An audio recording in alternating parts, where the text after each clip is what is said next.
I just always love to hear how people hear about Thrive, decide to join the business, but also just tips and tricks because everybody works differently, right? So it's just good to hear how other people run their business, any tips or tricks that they have, just because you never know who it's going to click for. I will tell you the first time it clicked for me was hearing Leanne's story and how she worked in a bank. And I was like, well, I work in a doctor's office. Like, if she can do it, I can do it. And that's where it clicked for me that this can be something that you can actually make a living with. So I'm just going to mute out and let Courtney go ahead and tell her story. I didn't give her a topic. I told her I wanted her to speak from her heart. So go ahead, Courtney, go ahead and take it away. Awesome. Well, thank you guys so much for having me on. I always love just kind of talking to different teams. I'm looking through the participants right now and I see some familiar names, whether it's we follow each other on Instagram or you've been on some of my meetings. So it's nice to see some familiar people. But so I'll go back and tell my story. So it'll be, 4 years in February. It doesn't feel like 4 years.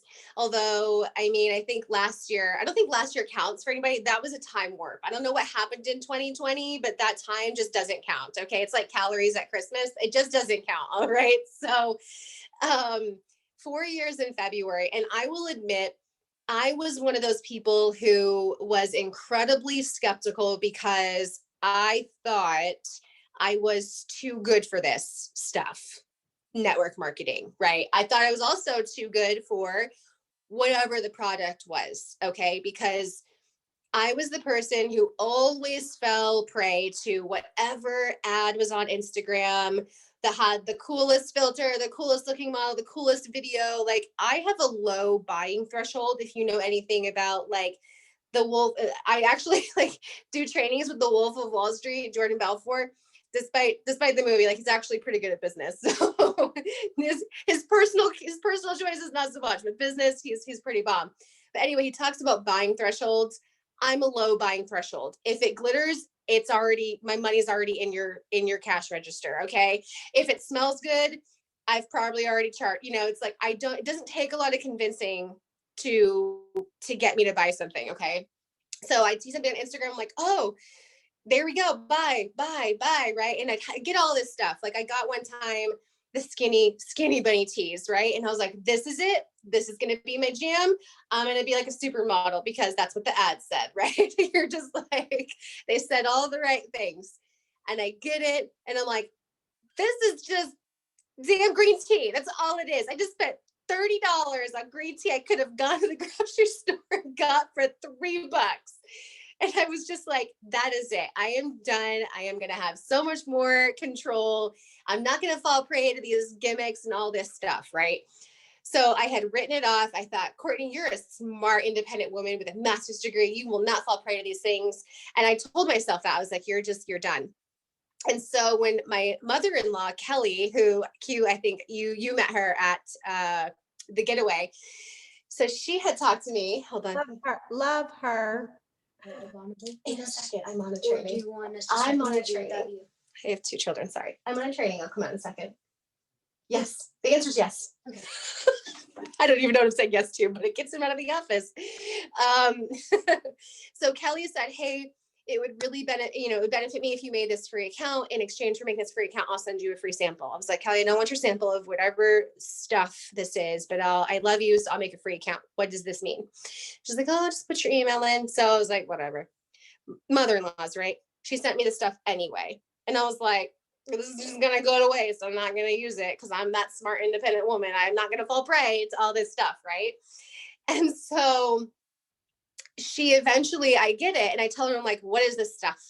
She's talking to me about it. And she's like, listen, you're going to do this because you deserve better. My son deserves better and my grandchildren deserve better. And she was very point blank. Kelly is never really that point blank with me, but I was like, yeah, you're right. They do. Because she's like, I've just seen you lately. You are so drained. You are so tired. She's like, Richard is gone. You have the 2 kids. You're working full time in this house of crazy people. Like, you are just drained and you deserve better. So you're going to do this. And I was like, all right, well, I can't tell her no, because girls, we all know what happens when you tell mom-in-law no. So that was not an option. And I immediately thought I was going to, one, not like it, two, not feel anything. And three, I just thought my ADD is going to be all over the place. I'm going to forget it. I'm going to forget to either do the capsules. There's no way in heck I'm doing the mix. I'll forget to put the DFT on. It's not going to work, but I'll give it a go. So I woke up the next morning, already running late per usual, because I pressed snooze as often as I could until I literally had like 4 seconds to get ready. And I took my capsules. I started to get ready. I rushed out the door. I took my mix. I was like, wow, it doesn't suck. That's a plus. Okay, good. Like I was so like skeptical about it. I was like, this is going to be nasty, but I drank it. I was pleasantly surprised. Slapped the DFT on and headed out the door, dropped the kids off. I worked an hour away. I'm halfway through my work day and I go to like reach to the corner of my office and I was like, oh my gosh, I didn't grab my coffee. And I had this like moment of panic because I didn't do what I normally did. I lived in Maine, so I would have grabbed a coffee in the middle of a snowstorm and been an hour late to work because I needed the coffee. So I was like, the fact that I just didn't think of it, I was like, okay, there's something there. I'll give it that. And also, I didn't go into work and I didn't find little ways to avoid my tasks. So sometimes I'd like not go right into my office. I'd like talk to my co-director. I'd go do this. I'd check on the girls. I'd do all these things. But I was like focused. I went into my office. I closed my door. I hammered out all of my clinical plans and I was done at like lunch. I also noticed a difference because I was a therapist and I worked with teenage girls, and sometimes I'd be so drained at the afternoon time because I could only do it when they got home from school. They'd be talking and I'd just be like, mm-hmm. Like I could tell I was not really hearing them because I was just so tired.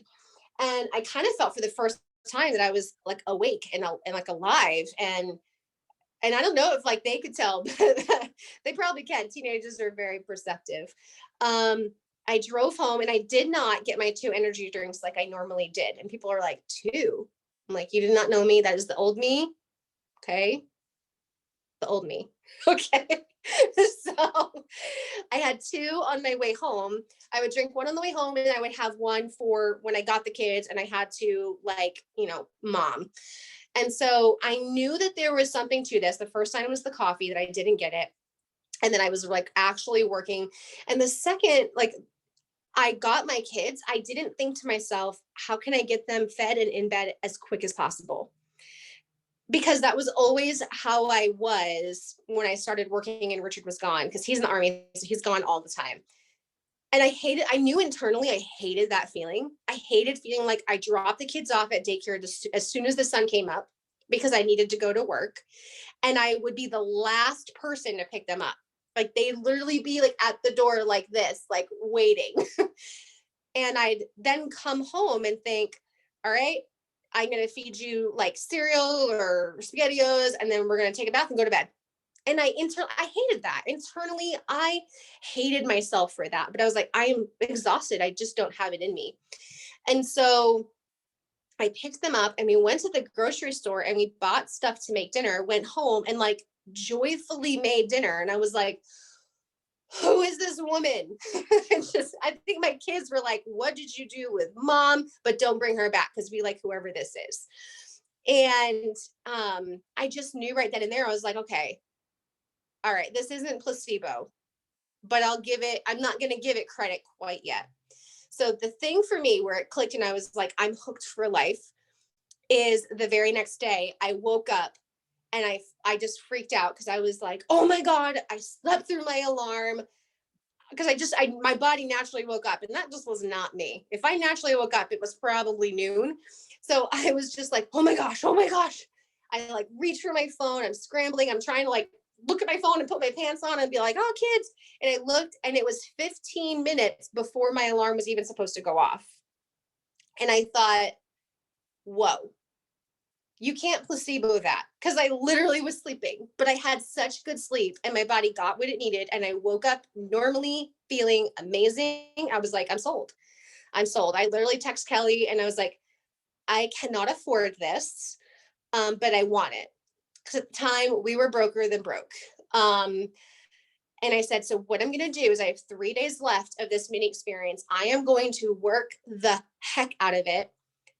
And I'm going to earn this bonus you keep talking about. And I'm going to get my stuff. And so I think I got it on like a Monday, used it Monday. On Tuesday was like, I'm going to do what I need to get this bonus so that I can afford to buy Thrive. And I think by Sunday I had earned it. And on Tuesday, when that money hit my bank account, I remember crying because not only could I get my Thrive, but I could also pay my kids' childcare ahead of time. And that had never happened before, because we were on, even being on childcare subsidy, we were still falling behind on it. And if I missed one more month's payment, they were going to kick the kids out. And so I paid the $150 to start, and then I still had like $300 and some odd dollars left over, and I paid their daycare. And I remember feeling such relief over that. And I asked Kelly, I was like, I don't plan on making a career of this because, again, smart and independent, right? I don't need this, but I like what this is. I like this bonus. And she's like, you can do it again. You can do it again and get the same amount. And I was like, hold up, what? Bet. A bet I'm going to do that. So I got the 1,600 and I got that bonus the next Tuesday. And I remember thinking, I can go grocery shopping for the first time without looking at my bank account. And that was a game changer for me. And I was dead set on hitting 4K. And I did. And it wasn't Maui Gym then, it was iPad bonus. And I was like, screw the iPad, give me the cash. So I got the cash. And at the time, this same rank advancement was out 4 years ago. That's the last time they did this exact 100% matching one. And so I got the $4,000 one. And again, I remember calling my husband who was away. I was like, so I did this thing. And he's like, oh my God, Kelly sucked you in, didn't she? And I was like, no. I was like, I actually this month, just in these last 3 weeks, I've made over $2,500. And he was like, I'm sorry, what? Like, he was so taken aback. And I think from there, I was on fire. It did, in all honesty, it did take me a little while to catch the vision of seeing the value in Zooms, which if you know me, you're going to be like, wait, what? Because I am like training in Zoom queen. I almost Zoomed to death. So, but I just thought I didn't need them. I didn't think I needed the Zooms. I didn't really plug in. I just thought, oh, I got this. I can totally do it. Just newsflash, I didn't have it. I couldn't do it. Like, I couldn't go from 4 to 12 until I really truly saw the value in plugging in and learning and offering value to the people I was developing as a team. And once that happened, it just kind of went from there. Once I hit 40K, I was kind of at this crossroads where I was still working full-time as a therapist at a new place when we had moved to Louisiana, and I hated it. I absolutely hated it. I hated the way the company was run. I hated my hours. I hated everything about it. And it was also taking time away from my team and how present I could be for them. And I thought to myself, I have to choose. I have to choose work or Lavelle. And I had a talk with Richard. I said, do you think I'm crazy? I want to choose Lavelle. And he goes, you know what this means for you, right? And I said, yeah, I'll lose everything. Because as a clinician, if I don't keep up practicing, I lose my license. And in order to get my license back, I need to start all over again. Meaning I have to do 2 more years of internship, 2 more years of this, then take another test. So for me, I was like, if I choose this, I'm in it, because my master's degree is almost useless without a license. It's kind of like being a doctor. Unless you pass all your boards, you can't practice medicine. So it's like, congratulations for going to school for 9 years, but you can't actually do anything. And so I just was like, yeah, I love this. I love what I do. I love teaching people. I love changing lives. I love doing all of these things. And from that moment on, I just decided that this wasn't a hobby. This wasn't network marketing. This was a business for me. And I thought to myself, this isn't even just a business. I am going to build an empire, and it's going to be bigger than just thrive. It's going to be bigger than just live. It's going to be something, it's going to be its own thing. Like, I just kept thinking to myself, I'm going to do this, and I am going to create impact in people's lives. I am going to build teams that change communities. I am going to, so I didn't just think, oh, this is my vision board of just it was like, my vision board was like, what am I impacting? How big can I get? What is the scope of this? And I think really when you start to see the big picture of what it is possible for you to do, the amount of lives you can change and the degree to which you can change them, once you really get it, you start thinking in a whole new way. When I realized I was helping other people make 6 figures a year, when I realized I was helping single moms not getting child support, finally getting off state aid, buying stuff for their children in cash, paying off debt, purchasing houses at 22, I was like, oh, this is what it's about. Okay. And it doesn't mean that helping people hit VIP and helping people hit these little milestones isn't worth it, because that's where it starts. That's where the vision, that's where the seed is planted. And I kind of always tell people my tagline is just like business on accident, success on purpose. Okay. Because I didn't start this in mind, but oh, I'm going to build a business. My first thing was, I will be successful. I will make a name for myself. I will create impact. This is my mission. This is my vision. And kind of accidentally around that and in that process, I created a business. So I also want you to kind of think to yourself, not just how are you going to create a business, but how are you going to create an empire of people who are impacting lives? And how are you going to be impacting people? Because I'm going to tell you this, if you're thinking about how much you can make, or you're thinking about how am I going to build my business, that's a very linear way of thinking, where you need to focus more on, again, the impact and the depth, which is how are you impacting people? Because when you can impact people, you then impact your income. And I think a lot of the times people get it switched up, where they think, I just need to make this much, or, oh, my check sucked this week, or, oh, whatever. And the income drives your passion, or your income drives your commitment, or your income drives your discipline. It cannot be that way. You have to be those things regardless of what the dots and commas in your checks look like. Okay. When you can do that, you are truly tapping into something that is so much more powerful. And when you're impacting people, you are then impacting what you make. You are impacting your future. And you need to be thinking people first, profit second. I don't see enough of that in just the industry as a whole. A lot of it is very profit driven. And I think a lot of it is, we talk a lot about the profit. We use the profit to attract people. But I will tell you this, when I shifted what I talked about, what I elevated, my success changed a lot.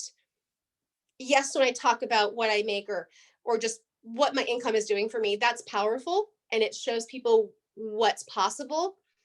But what really gets people, and where I have really seen a shift in the last 2 years in my business and my team, is when we start elevating the people. When you start celebrating your community, when you start celebrating other people's successes, when you start showing people the result of the income, not, oh, look at my Louis Vuitton. No, those are great. Those are awesome personal successes, but remember who you're talking to. Okay. You're probably talking to the mom who is worried about paying her light bill. Okay. The Louis Vuitton is not anywhere on her immediate to-do list right now. Okay. So when you start elevating the people, when you start elevating your community, when you start talking about that and praising that, that's what gets people. First, people crave community over anything else. The reason people stay here is the community. The checks are just a really nice topping. Okay. So you need to first think about what kind of community are you cultivating? And you may think, I don't have a team right now, Courtney. Yet.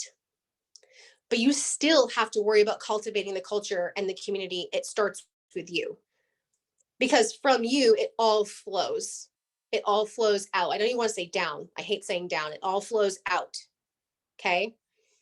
And from there, you start talking about that, elevating other people's successes. What are you helping other people do? What are other people doing in your business? What are the things that are changing in their life? I tell you, when I started talking about that over the profit, or over what I was making, or over my checks, or over all those things, I started recruiting people left and right, because I was elevating the community over anything else. And ultimately, that is what people look for first. And then they find, wow, because of the community, I can make an income. Okay, because I can tell you this: if you have someone and you sign them up, if they don't have a good community around them, they will not be successful financially. They just won't. Okay, how they always say, like, it takes a village to raise a child, kind of the same thing. If you think of, just replace child with new promoter, right? Because it does, it takes a village. I have seen so many people who have momentary success, but they leave because they don't have that community. So they can be like, oh, I reached 200K, I reached a millionaire, and they can't sustain it because they don't have a community of people. They don't have uplines that pour into them. They don't have a team that respects them. They don't have that same um, thought process to how they approach their team.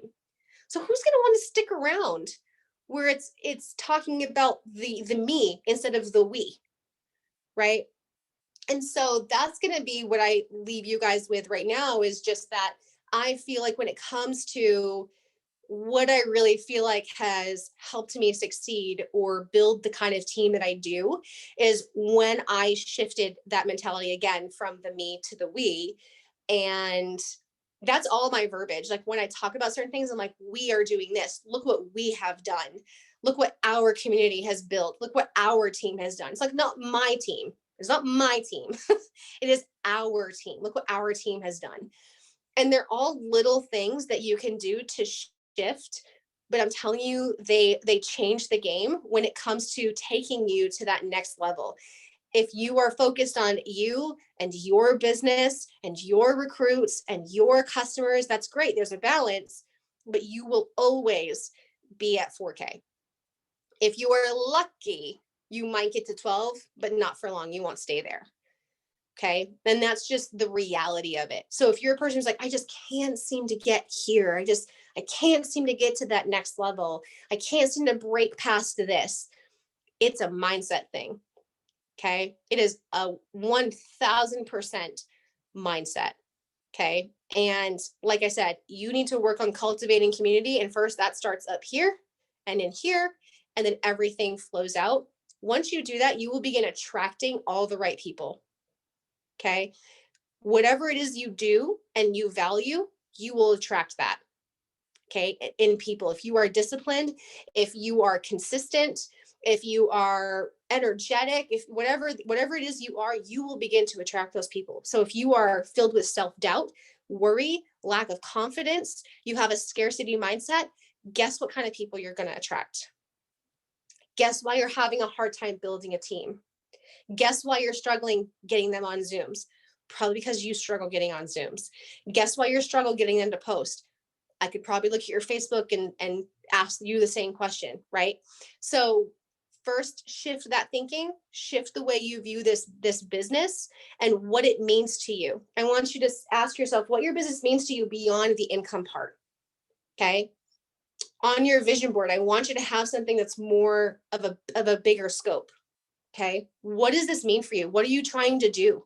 How are you trying to change things on the macro level? Your community, your world, a cause, I think it's really important to identify and pull from that something bigger than just you and just your family. Because again, you're going to speak to more people. If your thing is, I want to impact my community, I want to change this, People are going to know that, and you're going to start doing things that impact your community. And people are naturally attracted to that. They're going to say, I align with that. I want to start doing those things too. I really, I don't just want to partner with someone who wants to build a business themselves and who wants to become a Lavelle millionaire and who wants to, those things don't speak to them. I'm so glad you have Lavelle millionaire written on your vision board. That's great. That drives you. But where is the vision for all these other people that you need to get that? Right? You don't get to Lavelle millionaire because you signed up 10 million customers. Okay. You get to Lavelle millionaire because you help other people get to 4K, 12K, 200K. And where are you going to find them? How are you going to help them get there? What is your bigger picture?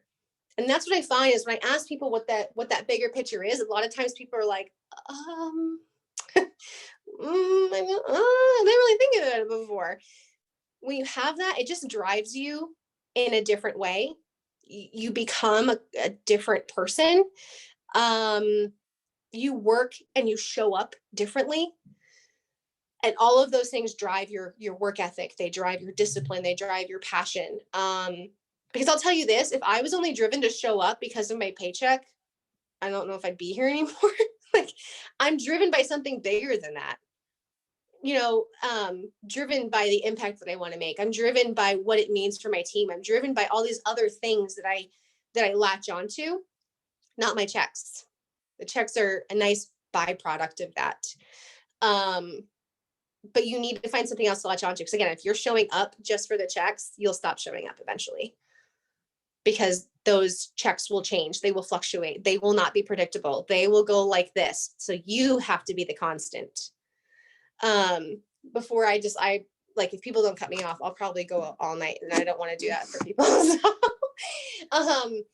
I guess the biggest thing is just know what your greater vision is and what drives you beyond the things you can buy. Because those are great. You will eventually get those. But I want you to ask yourself that when you leave this, like, ask yourself, what is my bigger vision?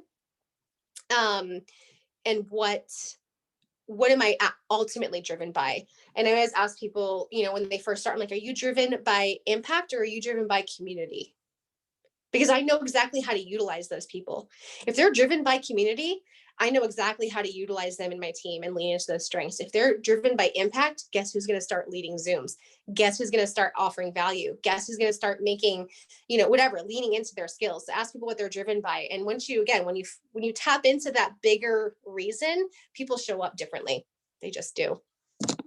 So I'll hand it back to you, girl.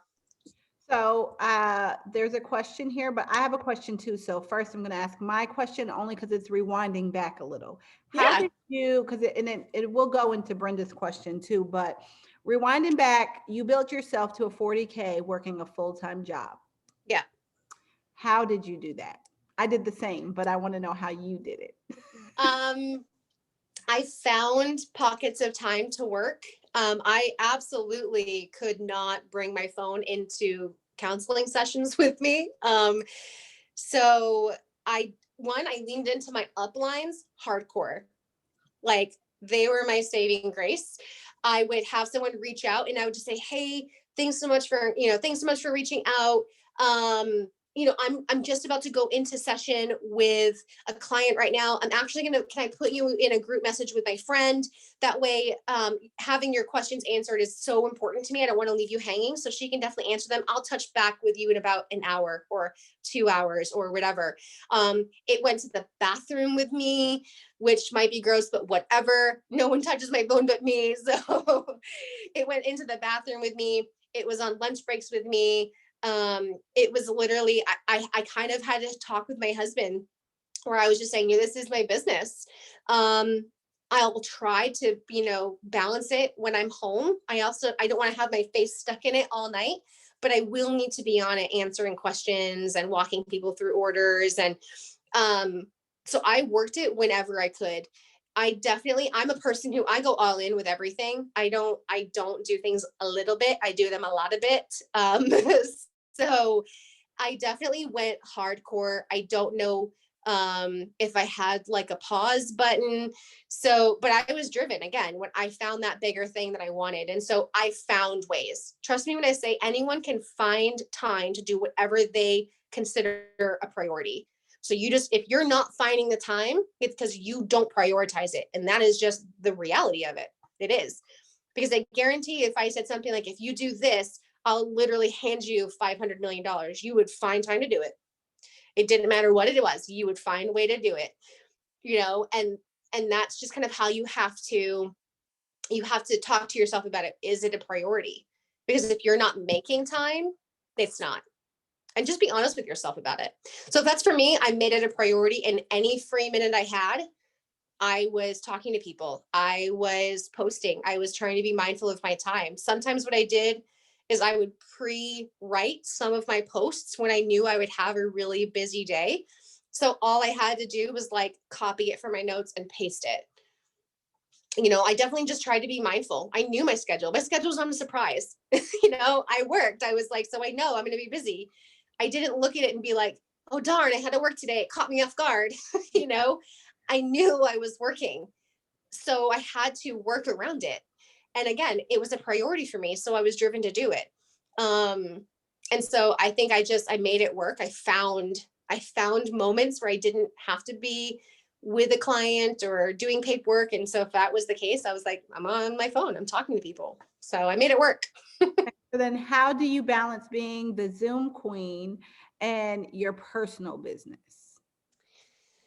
Um, at first, before I really built a team of fantastic leaders, I dedicated having Zooms on specific days of the week, and my family knew that that was when I was unavailable. So I kind of had like a contract with my family where it was like, on this day and this day, mom is unavailable in the evenings. Like, this is just what I have to do. Um, then what I did is I really focused on, as I was building a team, I was building other leaders so that I could then delegate if I needed to, or I could keep my Zoom times but add more Zooms because I had sorry, my phone battery. I had trustworthy leaders that I knew were capable. So I spent time training them. So on the front end, it was a lot of work because I was training the team, but at the same time, I was like, I'm training future leaders. And eventually, it won't just be me training all the time. It won't just be me Zooming all the time. So that has helped a lot. Also, I think too, my family understands how important this is to me. And again, I'm also prioritizing what I don't want to say, like, there's certain times. Right now, my husband is very understanding that during this bonus period, I will be working more than I normally do. And so we just have that conversation. I just am very transparent with him, and he's very understanding of that. And I also know, again, I'm very driven by what fuels me and the bigger scope of what I want. And I know I'm not creating impact watching Netflix. I know I'm not creating impact binge watching 5 hours of a show. And so I look at it and I prioritize. I put all my family stuff on the calendar first, and then I fill in the stuff for work. My family does not need me 24/7. They also know if something were to happen, I'm right here, you know. But I'll make sure to watch, a movie with my husband, or hang out. I also try to do nothing past 9 p.m. Central. So I think I do have, you have boundaries, but again, this is a priority for me. This is my work. If I was a night shift nurse, if I was anything else, no one would question me. So why are they questioning me with this? Right. So I'm like, again, I take it seriously, like a regular job. And so that's just kind of how I balance it, is I think know your priorities and just work around it. Know that it's fluid. Family time can be fluid. Family is still my priority, my top priority. But I also know, in order for them to be my top priority, they don't need to spend 6 hours with me every single night doing certain things. I make sure to have family game night or have a date night with my husband a week or do whatever. So I think, again, honoring your priorities and making sure that this is one of them. So Okay. And so it says, it seems like you have outgrown your upline. How do you explain that to promoters whose uplines are not their family members? I feel like I've outgrown several of my uplines. Um, and luckily they've all been understanding. I feel like when you have an upline that's offended by that, that's a personal issue on their behalf. And so you can't worry about it. So I also look at it like, why are you tripping? I'm making you checks. So, like, um, and so I just kind of look at it like, again, if they have a personal issue and they're constantly, that's a person who very much is starved for control and needs to feel relevant. And always try to include them. But I also think we have this understanding where they're like, it's like a parent child relationship. If I'm going to be that mom that still thinks my child needs me to tie their shoes at 18, that's the mom's issue. Like, you need to let go, ma. So I think that's kind of how my uplines look at it. Like, she just grew up fast. She doesn't need us, but she also knows if she ever did need us, we're here. If I need a three-way call, they're there. If I need help brainstorming a promo, they're there. If I'm like, hey, I'm juggling all these balls, I can't juggle them all, they're like, girl, let us know, we'll help. Um, but I also don't expect them to do stuff for me. So for anyone who is a part of GoPro, or if you've read the GoPro book by Eric Worre, one of the very first things he says to do is to fire your upline. And basically what it means is you send them like a letter of resignation, like, thank you so much for giving me this opportunity. I will always value you in the place in the place that you have in my life and the opportunity you gave me, but I'm officially firing you. Like, I'm resigning from the fact that I cannot rely on you for my success. I will not blame you for my failures. I am responsible for everything that happens this moment forward. And that's just kind of how I've approached this business. I think, especially once I hit 4K and I caught the vision of what I wanted to do, that's just kind of how I approached it. If I wanted to host a Zoom, I hosted a Zoom. If I wanted to create a promo, I just created it. I never really asked for permission. I just kind of ran with it and just kind of kept growing from there. So yeah, if you have an upline that's offended by that, that's a them issue, and you need to not be bothered by that. You just keep doing you, keep rocking it out. Um, yeah, and I just look at it like, hush, sis, I'm making you checks so you can, like, you can't complain. All right. And let's see here. So someone asked, how do you help your team hit VIPs? I am a huge advocate for systems and resources, because the way I look at it, it's almost kind of like, give a man a fish, he eats for a day, teach a man to fish, he eats for a lifetime. So I try to have really easily duplicatable systems, whether it's a video series, whether it's a training, whether it's a Zoom that we have. Every team is different, every person is different. So I'm not going to be like, oh, you have to have links or you have to have Zooms. It's also thank you. It's all based on what works for people. Again, like, teachers are only as effective as their students are learning. So if, like, you could be the most amazing teacher, but if your students don't learn that way, then you kind of suck still, right? It's like, teach how people learn. So I'm gonna give it with that grain of salt, but I really love having the systems because they're very duplicatable. And duplication is putting ease in the process, and the easier and the more simple something is, the more easily they can hit it. Also, it's a team effort. I am constantly, every single day, talking with them and encouraging them, giving them ideas, hosting promos. If you can't do cash or credits, you could do other things. Don't ever count yourself out because like, oh, I don't have credits, or I don't have the cash to offer something or whatever. Like, people are motivated by things you would never imagine. You could go buy some $20 sunglasses at TJ Maxx and people would be like, girl, I'm going to get that first, it can be anything. So I just feel like, have a system that works for you. We have several different systems just because, again, I want people to use what works for them and what other people respond to. But I'm a huge advocate for having systems because I feel like it also teaches you to work smarter, not harder. Because I'd much rather send somebody something I made one time, like a video explaining something or whatever, that I can just me and my team can all send out to people who ask the same question. So people who are like, hey, I would love to join your company, you know, what's it like or whatever. I send them a video.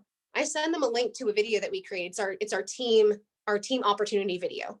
Instead of all of us repeating the same thing over and over and over again, and you're on your phone, we're like, we say this all the time. So just send them this link, send them this little Dropbox link, send them this, you know, whatever. And it works a whole lot better. And I feel like that's easy because a new person from day one can send a link.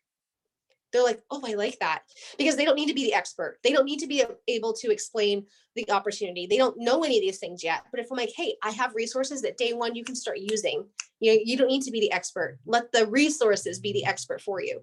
So in all honesty, I think that's why we're so successful at having VIPs and 4Ks and 12Ks left and right. It's just we have so many resources to help make the new person the expert from day one. Okay, I'm going to combine this question because I think it's from the same person. How do you get your teams to start showing up on Zooms? Hold on, let me scroll down. Hold on here. Oh, shoot, what did I just do? Sorry. No, you're fine. Oh gosh, more questions. Let me see, hold on. And daily to-dos that go towards working your LV business. Okay. So number one is so I think combining those two, the best way to get them to show up is for you to show up. You show up even when they don't, because monkey see, monkey do. So eventually you start showing up enough and you start doing that consistently, you're going to start getting results. Other people are going to see your results and go, what are you doing? And you're going to be like, sis, I'm doing all those Zooms I told you to get on. I'm posting just like I tell you to post. I'm doing all these things just like I tell you to do. Like, just do them, you know, and the right people will latch on. If you were having to body drag your team to Zooms, honey, that is not your team. You need a new team. Okay. So that's one thing that took me way too long to learn.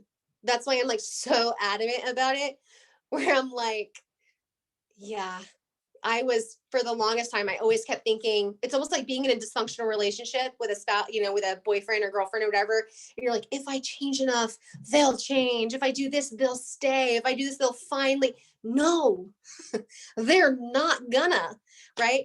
So you need to find yourself a new team. You need to find yourself some runners. Again, that has to do with who you're attracting.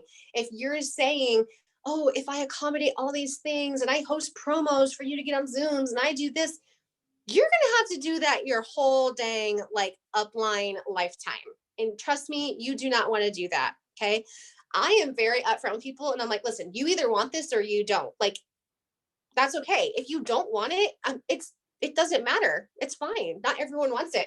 And I just ask them from the get-go, like, what's your pace? What do you want from this? I want to know how big they want this or how small they want this.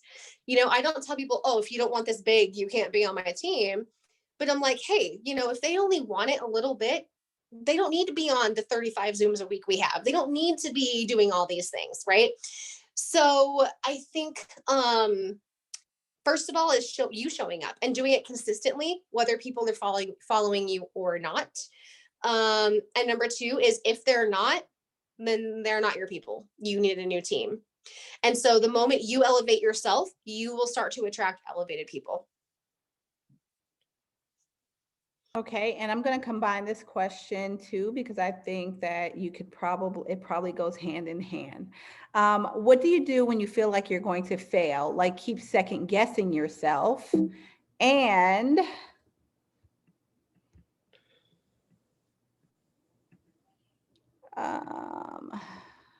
my computer's acting funny. Okay. What is your current podcast or book list? Oh my gosh. So if you follow me on Instagram at thecourtneyrogers.co, I have a whole highlight of all my favorite go-to books. I have way too many to list, but my favorite one, I think if anyone starts a book right now, it should be Magnetic Sponsoring.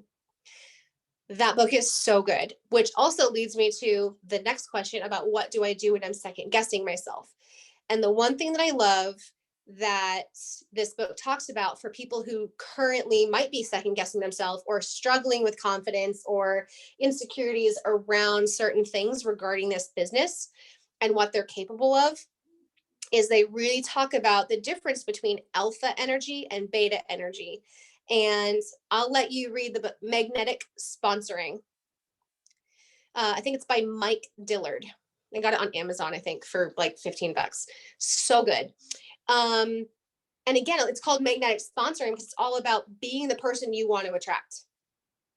And what do I do when I'm second guessing myself? I don't do that a lot. And it's not because I don't think, it's not because I don't think I'm amazing. It's not because I'm like, oh, you're perfect, you never fail, Courtney. No, here's the thing. I will guess myself, but I will never second guess myself. If I am second guessing myself, it's because I am giving too much life to doubt. You can doubt yourself once, but girl, then you better fix yours. Okay? Fix your face. Okay? You doubt yourself one time, but if you doubt yourself a second time, you need to fix your face. Okay? So that's what I look at. And stop second guessing yourself. If you're second guessing yourself, you're questioning your worth, you're questioning your knowledge, you're questioning your expertise, and that needs to stop. Toot sweet. Okay, that needs to stop immediately as of yesterday, because that is exactly what's holding you back. Okay. So like going back when I said, what do I do when I'm second guessing myself? And I just said, I don't second guess myself. I will guess myself one time and then I'll be like, girl, get your ish right. Okay. Do it. And then I do it, and I do it scared, and I do it messy, and I do it wrong a lot of the time, but I do it. And then I go back and I'm like, okay, what did I learn? And here's the thing for me is I don't look at mess ups like failures. Failure is feedback. Okay. It's data. That's really all it is. So if you look at it like failure, failure is an end point. But girl, you are not at the end of anything. Okay. And so it's just feedback. If I fail at something, if I don't do so hot at it, if I fall short, I'm like, okay, what did I do? What did I not do? What could I do better? Like, oh, I probably just didn't think before I left, but that's okay. Well, what can I fix next time? I kind of look at it like the scientific method. You guys remember that from like science class in high school, the whole scientific method, like hypothesis, and I don't even know the rest. Okay. That's all I remember. So that's basically all you do. Like have a hypothesis and then you do the thing and then you go, yeah, that thing wasn't the right thing. Let's go back to a new hypothesis and change some things. That's all scientists do. They don't just go, oh, let's put this and this together. It's perfect, guys. No. So, like I said, you can first guess yourself, but never second guess yourself. Okay. Because if you're second guessing yourself, that's a mindset thing. And that is something you need to, that's a tool you need to be sharpening every single day. You need to be in a podcast every day, in a book every day, on Zooms every day. That, even if you're not getting anything from the person who's speaking, just literally being on a Zoom is just, it will shift your mindset because you're around other people who want more for themselves. Okay. And of course I'm going to obviously shameless plug my podcast. So, which is the Decoded Project. So of course I'm going to put that in there. But I listen to podcasts or I read a book every single day. If I'm walking around and I'm vacuuming or I'm cleaning or I'm doing whatever, I have something in my ears telling me, girl, you're the boss. You're awesome. Keep it up. Right. Because you can't listen to that every single day and think that you're a piece of crap. There's just no way. You can't. The Decoded, DECODED, Decoded. Yeah. And so again, that goes hand in hand with second guessing myself. So I just don't do that anymore because your girl is elevated. Yeah. Last question. She said she promises. Lexi, I love you. She got all the questions tonight. How do you get people to want to promote over being a promoter, or do they just come to you wanting to promote? So I have a problem where I can only get promoters. So auto elite is like this ever elusive thing on my vision board because I just cannot keep my customers. So I'm glad you asked that question because I must be good at recruiting promoters. I'm apparently really horrible at getting customers, but or keeping them. I think I just paint the vision too good. I think I just paint it too well. I need to tone that down a bit. I think it's because, and I just got off a Zoom training where I was talking about, I think it's because I am very, very clear on my brand, my customer avatars. So what that means is like my target audience, like I have like 5 avatars. And what I mean, I literally like give them names. I give them hobbies or jobs or things that they do. Why? Because I'm like, I want to know exactly who I'm speaking to. So I'm like, I'm going to talk to Sarah, who's a single mom in college, waitressing, blah, blah, blah, blah, blah. Why? Because that literally gives me a person I can just be like, I see you. I know you. I can talk to you. Because when you try to talk to everybody, you actually talk to no one. No one can relate to it. So the more hyper specific you can get. Okay, thank you. The better you are at talking to them. Thank you. Yeah, go ahead. Okay. And so really hone in on it. I think I'm really good at it because, like I said, I know my brand. I know my customer avatars. When I know them, or when I feel like I know them, I know their problems. And so I offer value around those problems. When you are solving people's problems, you become so valuable to them. And when you become valuable, your like, know, and trust factor goes, you could sell them anything. And also, I don't have to sell them anything. They come to me like, oh, I see you posting about this stuff. I see you talking about this. I see you changing all these other people's lives. Because again, I elevate the community. I talk about what I'm helping other people do. I talk about Alicia and Carly and Heather and all these people who are changing their lives. And they're like, well, if she can help them do it, she can help me do it. Right. But if I only talk about what I'm doing, they're like, well, that's great. Of course you can help you. Woohoo. Go you. Like, and your BMW, whatever. Like, but if I'm helping all these other people that look just like them, they're like, oh, she could help me do that too. And so I think I'm also not shy about talking about the opportunity. I'm not shy about shouting out the amazing things our team does. And so I think that's why. I also think I really stress building relationships with people. And so we do all of our RCMs like every single day, but I build relationships with people and I get to know them. And so I can talk to them on a really genuine level, and they're able to talk to me about their concerns with promoting, or I feel comfortable saying like, girl, I feel like you'd be awesome at this. Like, you definitely don't have to do it, but like, I don't know. There's just something about you. Like, I just feel like you would just be so dope at this. And they're like, okay, well, tell me a little bit more about it. Right. So I just feel like there's that. I know my brand. I know my customer avatar. I know their problems. I know what value I can offer. And then I offer that value. But I build relationships with people. And then I just think that's like the perfect storm for being able to paint the vision of what you can do to help other people in your community. And again, you'll learn this in magnetic sponsoring, who you are and creating that alpha energy. People are naturally attracted to that. They just literally cannot help it. And once you start becoming elevated to that level, people are just they're going to gravitate to you. So, Courtney, I want you to close out with, because I ask everybody this who gets on an Impact Zoom, what was the moment that you said, wow, I can't believe this is my life? Oh gosh. So it was soon after I hit the reset bonus a year and a half ago. So the company, I don't know if you guys or some of you guys are that old in your journey, but in 2019, they had for 80K and 200K, they had a reset bonus. And I was like, I'm going to earn that. But not only am I going to earn that, I'm going to earn it the fastest possible so I can get the extra bonus. And so I did that. I earned the 80K reset faster and I earned a $220,000 bonus. And I think for me, when I realized I had made it, it wasn't necessarily the money. It was what we were able to do. So that is about the time that we decided to take our kids out of public school and homeschool, which changed their lives for the better.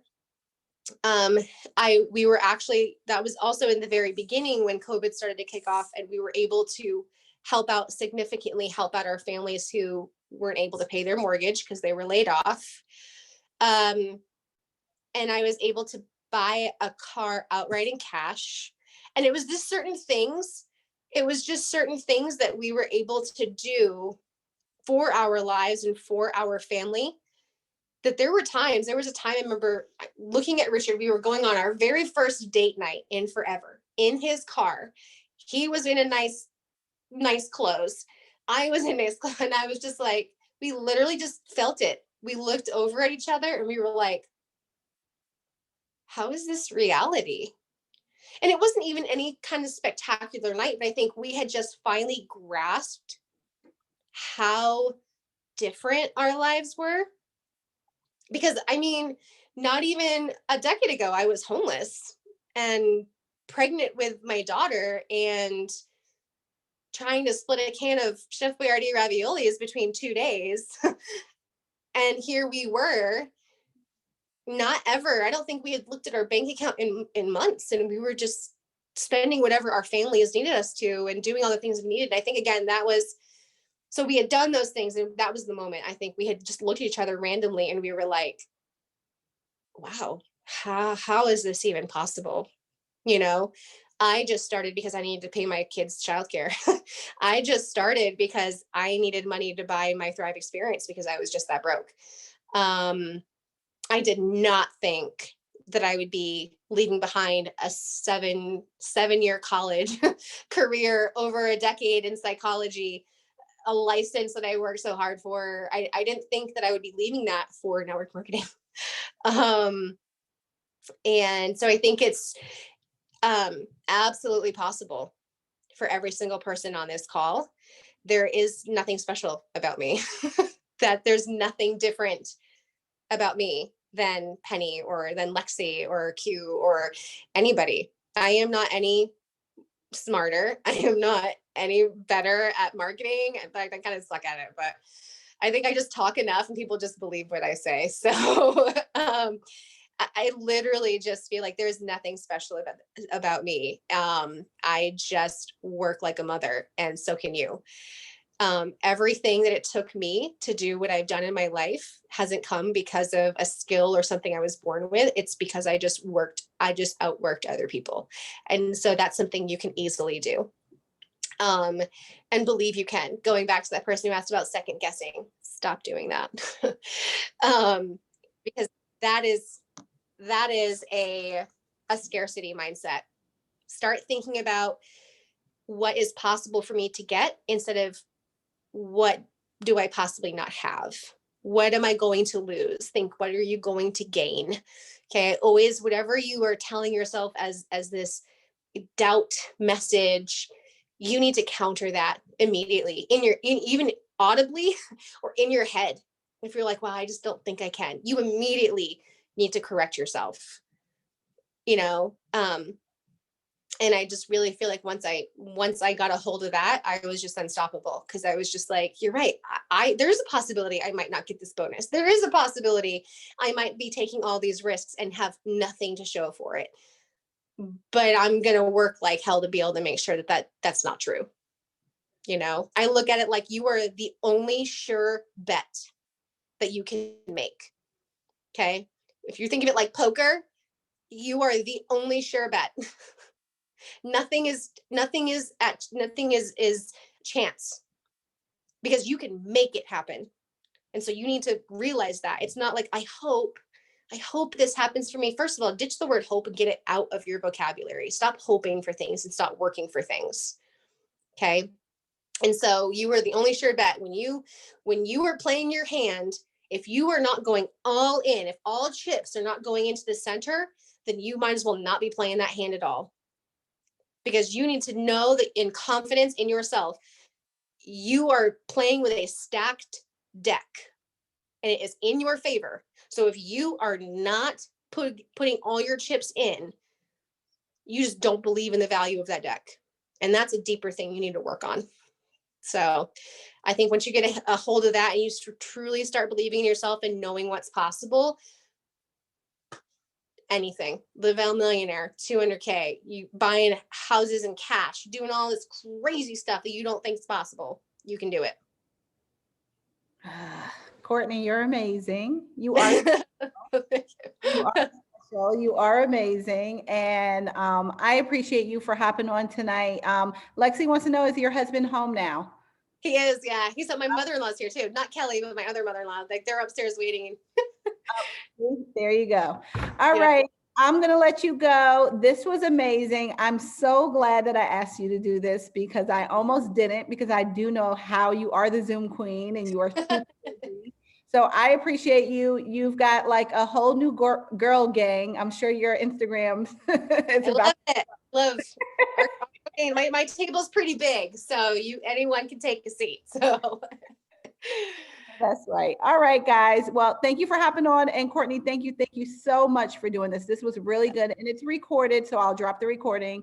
And everybody have a good night. I love you guys. Thank you for having me.